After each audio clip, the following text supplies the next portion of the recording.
Valentine's Day, when flower shops and candy makers enjoy peak profit margins, and teddy bears that say, "I love you very much," are sold.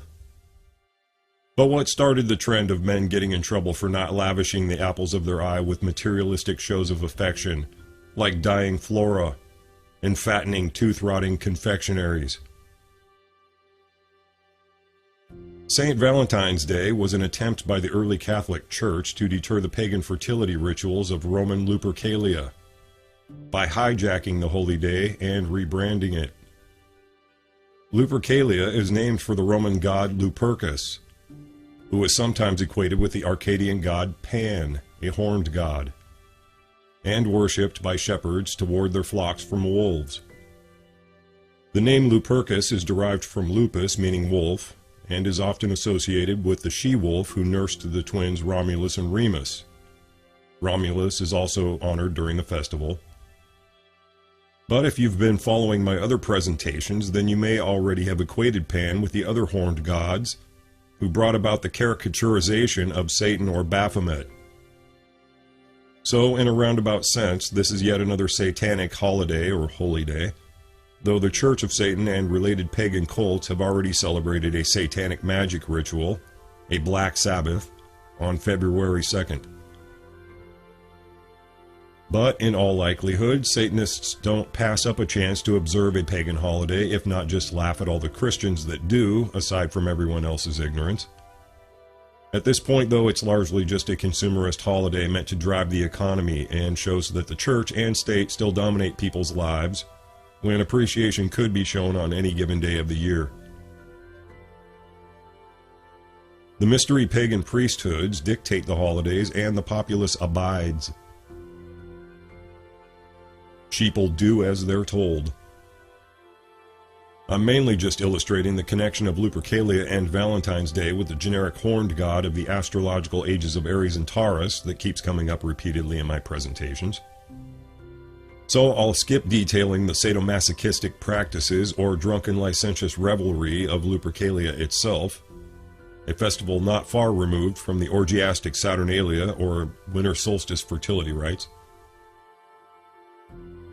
The transition from Lupercalia to Valentine's Day happened when Emperor Claudius II executed two men, both named Valentine, on February 14th of different years in the 3rd century AD. Their martyrdom was honored by the Catholic Church with the celebration of St. Valentine's Day.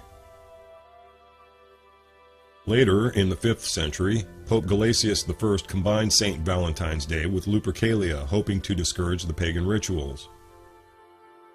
Chaucer and Shakespeare romanticized it in their work, and observing the holiday became increasingly popular in Europe and eventually America in the 19th century. By 1913, Hallmark cards began mass producing and promoting Valentine's, while candy makers capitalized on the trend and the heart symbol became synonymous with the holiday.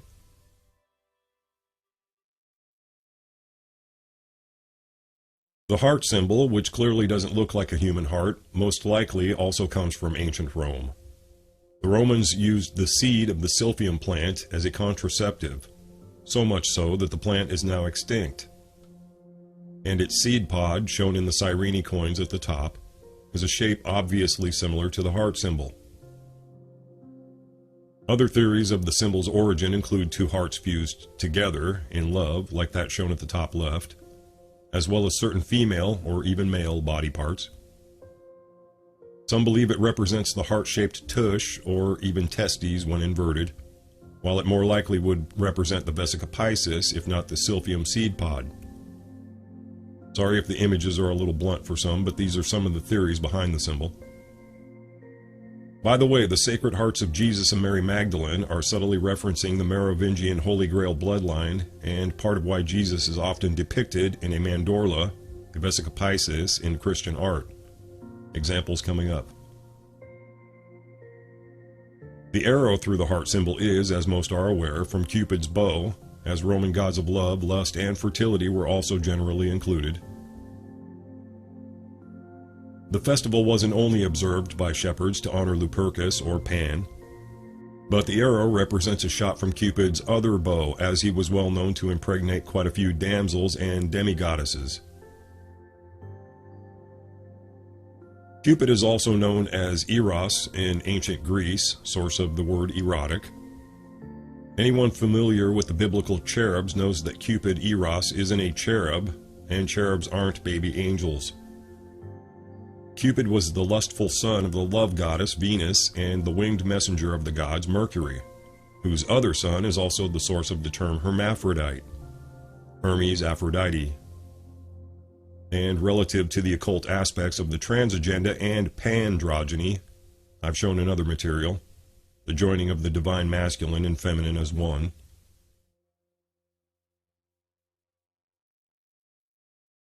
This is the symbolism of what's known as the divine or sacred feminine figure.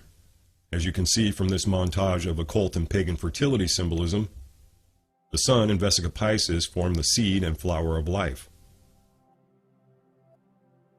Sun rays and phalluses are represented by an obelisk, as with George Washington's monument. In my Paleotech video, I explained the relationship of the mandala and flower of life on the Magdala stone, representing Mary Magdalene, while also tying together the amygdala, also known as almond's horn, which is almond-shaped.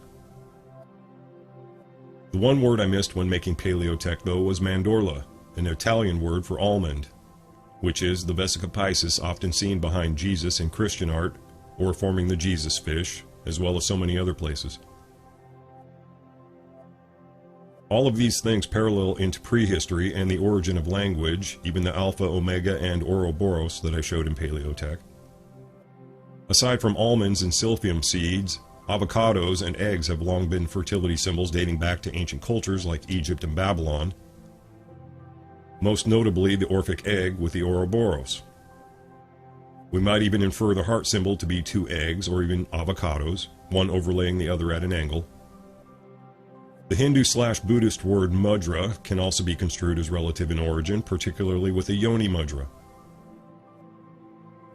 The yin-yang also represents a male-female balance as well as energies, and configured differently might even form a heart shape. It's been done. You can see that the mandorla is used in Islam, the pagan tarot, the logo for Aleister Crowley's Order of Oriental Templars, and even Judaism, Kabbalism really, representing the Shekinah, or Shekinah, meaning vagina. It's also what the Freemason compass and square subtly implies, even with the G-spot. Though rather than calling the Gnostic, with a big G, goddess, Sophia or Venus, also known as Lucifer, she's known as Isis to Masons. The symbolism is even incorporated with the seed of life on the so-called international flag of planet Earth at bottom right, while most would never have a clue what the symbolism really means. It's an awful big coincidence that the Hourglass Nebula has an eye inside the mandorla. I'm sure many are thinking it's yet another one of NASA's photoshopped images, and why not when they still haven't produced a consistent image of Earth that wasn't admittedly fabricated. But that's not what this presentation is about. By the way, I got that image of the menorah Vesica Piscis at the bottom off the back of someone's car in a parking lot just a day before creating this montage. Clearly that's what it means. So to put all these concepts together, mandorla, mandala, Magdala, amygdala, Magdalene, even almond and almond are interrelated, while this all has a direct relationship to the ancient horned gods of fertility worship and how the term horny was invented. In the case of Lupercalia, Pan is the horny fertility god.